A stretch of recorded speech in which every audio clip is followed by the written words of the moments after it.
அஸ்ஸலாமு அலைக்கும். Welcome to Najiha entertainment. எல்லாரும் எப்படி இருக்கீங்க? நல்லா இருக்கீங்களா? இன்றைக்கி இந்த வீடியோவில் கருப்பு கவுனி அரிசி கஞ்சி தான் பார்க்க போகிறோம். இந்த கஞ்சி செய்கிறதுக்கு நான் 1/4 கிலோ அளவு கருப்பு கவுனி அரிசி எடுத்திருக்கேன். அதாவது 250 கிராம் எடுத்திருக்கேன். அதை நம்ம நைட்டே ஊற வச்சிடணும். இது ஒரு 6 மணி நேரம் ஊறினா கூட போதும். இருந்தாலும் நைட்டே ஊற வச்சிட்டோம்னா காலையில் எடுத்து செய்கிறதுக்கு வசதியாக இருக்கும். இந்த கஞ்சி நம்ம காலை நேரத்தில் செய்கிறது நல்லது. ஈவினிங் டைம்லலாம் செய்ய வேணாம், ஏன்னா அதிகமாக இது செரிக்காது. அதனால் நம்ம நைட்டே ஊற வச்சிடலாம். ஊற வச்சு காலையில் எடுத்து அரைச்சிடலாம். இது நல்லா ஊறிடுச்சு. இப்போ நம்ம அதை அரைச்சிடலாம். நம்ம தண்ணி ஊற்றிலாம் அரைக்க போகிறதில்ல, சும்மா தான் அரைக்க போகிறோம். அதே மாதிரி ரொம்ப மாவு பதத்துக்கும் அரைக்க வேணாம், கொஞ்சம் லேசாக கொரப்பாக அரைச்சிக்கலாம்.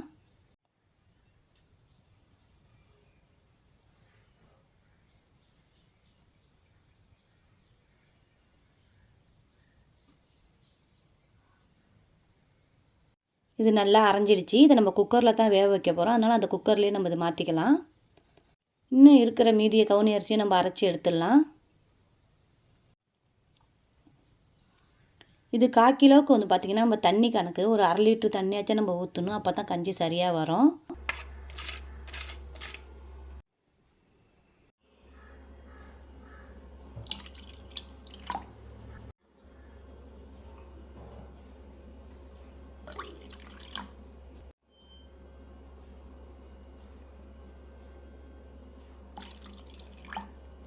இதுக்கு தண்ணி ஊற்றியாச்சு. இப்போ இதுக்கு தேவையான அளவு சால்ட்டு போட்டுக்கலாம். சால்ட்டு பார்த்திங்கன்னா சின்ன ஸ்பூனால் கொஞ்சமாக போட்டால் போதும்.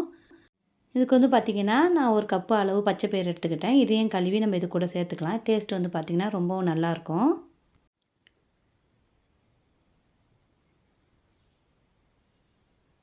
இது குக்கர் மூடி போட்டு நம்ம அடுப்பில் வேக வச்சிடலாம். அதுக்கடையில் நம்ம தேங்காய் பால் எடுத்து வச்சுக்கலாம். நான் இதுக்கு சின்னதாக ஒரு தேங்காய் எடுத்துருக்கேன். அதுக்குண்டான பால் நம்ம எடுத்துக்கலாம்.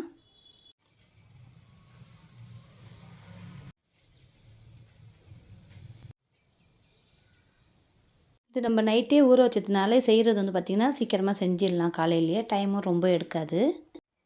இது நல்லா வெந்து வந்துருச்சு. இப்போ நம்ம இது கிண்டி விட்டுடலாம். கிண்டி விட்டு நம்ம அடுப்பை விட்டு இதை இறக்கி கீழே எடுத்து வச்சிடலாம். தண்ணிலாம் சரியான பதத்தில் தான் வந்திருக்கு. இதுக்கு நம்ம மேலே மேலே தண்ணி ஊற்ற தேவையில்லை. இதுக்கு பார்த்திங்கன்னா நம்ம சர்க்கரை தண்ணி கரைச்சி தான் ஊற்ற போகிறோம். இதுக்கு நம்ம 5 ஸ்பூன் சர்க்கரை சேர்த்துக்கலாம். இதில் கொஞ்சமாக தண்ணி ஊற்றி நம்ம கலக்கி நம்ம கஞ்சியில் ஊற்றிடலாம். தேவைப்பட்டால் நம்ம இன்னும் கொஞ்சம் சேர்த்துக்கலாம்.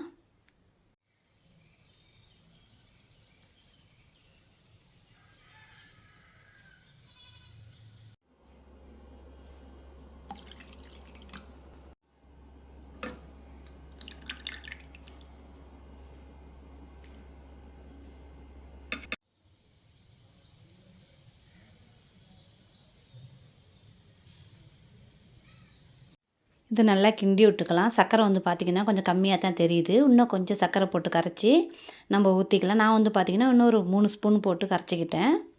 இதுக்கு சர்க்கரை பார்த்திங்கன்னா ஒரு 50 கிராம் அளவு போட்டால் போதும். ரொம்பலாம் போட தேவையில்லை. நம்ம 1/4 கிலோ அளவு தான் கவுனி அரிசி போட்டிருக்கோம். அதனால் இது ஒரு 50 கிராம் அளவு சர்க்கரை போட்டாலே போதும். இதை நல்லா நம்ம கிண்டி விட்டுட்டு நம்ம வச்சுருக்க தேங்காய் பாலையும் அதில் சேர்த்துடலாம். இது கூட நம்ம ஒரு 5 ஏலக்காய் தட்டி போட்டுக்கலாம். இது பார்த்திங்கன்னா வாசத்துக்காகவும் நம்ம செரிமானத்துக்காக தான் நம்ம இதை சேர்க்குறோம். 5 ஏலக்காய் தட்டி போட்டுங்க.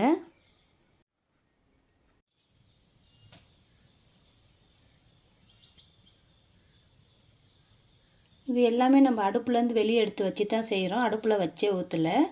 இதை நல்லா கிண்டி விட்டுடலாம்.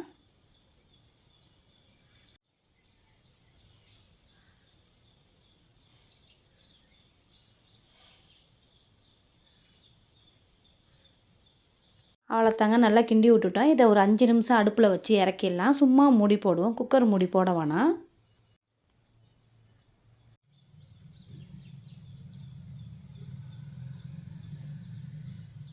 நல்லா ஒரு கொதி கொதிச்சிடுச்சு. இப்போ நம்ம அடுப்பை விட்டு இறக்கிடுவோம். நம்ம கவுனி அரிசி கஞ்சி ரெடி ஆகிடுச்சு ஃப்ரெண்ட்ஸ். இதை இப்போ ஒரு பவுலில் மாற்றிக்கலாம். இதை பவுலில் ஊற்றி இதுக்கு மேலே பார்த்திங்கன்னா தேங்காய் பூ வச்சுருக்கேன். அதை கொஞ்சம் நம்ம மேலே போட்டுக்கலாம். இந்த கவுனி அரிசி கஞ்சி கூட நம்ம பச்சை பயிறு சேர்த்துருக்கோம். அதேமாதிரி தேங்காய் திருவி போட்டிருக்கோம். இதெல்லாம் பார்த்திங்கன்னா ரொம்பவும் டேஸ்ட்டாக இருக்கும். நீங்களும் இதை ட்ரை பண்ணி பாருங்கள் ஃப்ரெண்ட்ஸ். இது நிச்சயமாக உங்களுக்கு பிடிக்கும்னு நினைக்கிறேன்.